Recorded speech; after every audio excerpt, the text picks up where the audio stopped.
Welcome to The Explainer. Today, we are diving into a really fascinating intelligence analysis that flips a big idea on its head. What if a crisis, one designed to control us, actually ends up making us stronger? Now, before we jump in, a huge credit for this explainer goes to the incredible work of Aionios Vanguard LLC and its members Leonidas, Nikephoros, Sophronos, and Gemini. It's their deep intelligence, synthesized in their latest report, that really pierces through the noise on this. So here's the central question their report asks. It's a big one.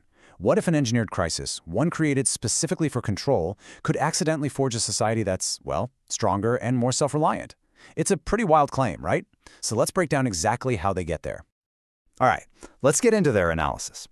The report is laid out in 4 parts, and it starts with a war. But this isn't a war fought on some distant battlefield. It's a war fought inside our own heads. Okay, part 1. The source calls this the Psyche-War, a psychological war. This is the opening move. It's all about framing a very specific and what they argue is a totally manufactured public story. So what is a Psyche-War? The document defines it as the deliberate use of political theater to create confusion and stress. You know what I'm talking about. It's that constant 24/7 noise, the headlines that contradict each other, all of it designed to keep everyone distracted and feeling a little off balance. Now here's where it gets really interesting.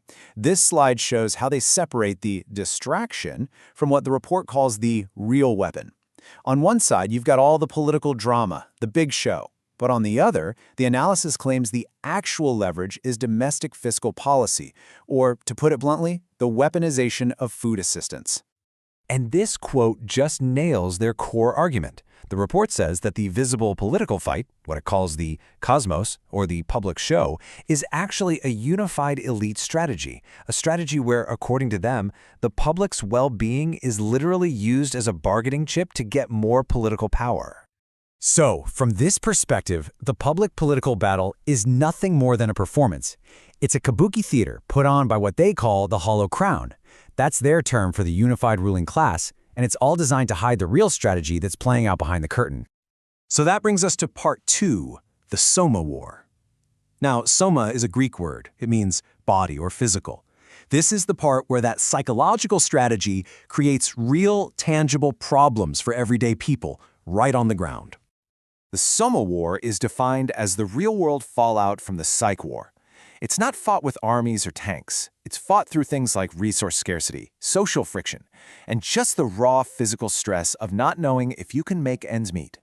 And the analysis points to clear physical impacts that are documented in open-source intelligence. We're talking about things like SNAP benefits being cut and delayed, which leads to huge lines at food banks, an increase in petty food theft, and just immense strain on local stores. And of course, that physical stress creates an immediate psychological backlash. The report highlights this widespread feeling of frustration and anger, which then spills over into more public arguments and, maybe most importantly, a really deep loss of trust in the system itself. The quotes they pulled from social media analysis really capture the human side of this. I mean, this isn't some abstract economic theory. It's the raw, gut-wrenching anxiety of not knowing how you're going to feed your family. So the big takeaway here is that this Soma-War is a diffused conflict. It's a battle that's fought every single day, not on a battlefield, but in the quiet desperation of empty refrigerators and the tense, stressful lines at the grocery store. But this is where the analysis takes a really fascinating turn. In part 3, it argues that this whole manufactured crisis is having a completely unintended and surprisingly positive side effect. They call it the catalytic synthesis. This right here is the core idea of the entire report.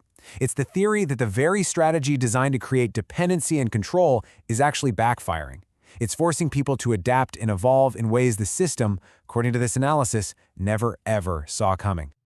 The document lays out this really clear 3-step logic. It goes like this. First, the engineered deprivation creates a crisis. Second, this pressure forces people to adapt. And third, that adaptation leads to the creation of brand new, decentralized ways for people to support each other, totally outside of any official channels. And this just perfectly illustrates the outcome. Instead of creating a population that's more compliant and dependent, the crisis is, according to this analysis, forging the exact opposite, a new spirit of radical self-reliance, decentralized action, and really powerful community solidarity. So if that's the result, what's the path forward? Well, that brings us to the final section, which gets into what the report calls the praxis, which is just the practical application of all this theory. What do we actually do? Yup, praxis is where theory becomes action. So after identifying the problem and this unexpected positive reaction, the document lays out a series of concrete steps that individuals and communities can actually take to navigate this new reality. The very first recommendation is all about clear information, what they call info ops. The idea is that in a psych war that's fueled by confusion, just providing simple, factual clarity like you see here is a powerful act of defiance. Just knowing that, okay, SNAP is delayed, but WIC is funded. That alone cuts through the panic and lets people take targeted, effective action. And then comes the Soma-Aegis, which basically means a physical shield. These are practical, real-world actions to protect the community. The intel really emphasizes that cash donations are usually the most effective help for food banks, that volunteering to help with traffic and logistics is critical, and that just sharing verified, helpful information is a vital service in itself. So ultimately, the source doesn't see its role as trying to lead some new movement, but more as empowering one that's already bubbling up from the grassroots. They want to be an information architect, providing the clarity and the intelligence that these new community networks need to really thrive. And that leaves us with the central, provocative question of this entire analysis.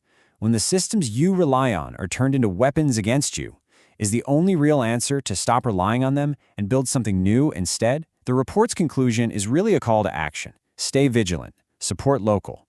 Because in a world of manufactured crises, community might just be the most powerful defense we have.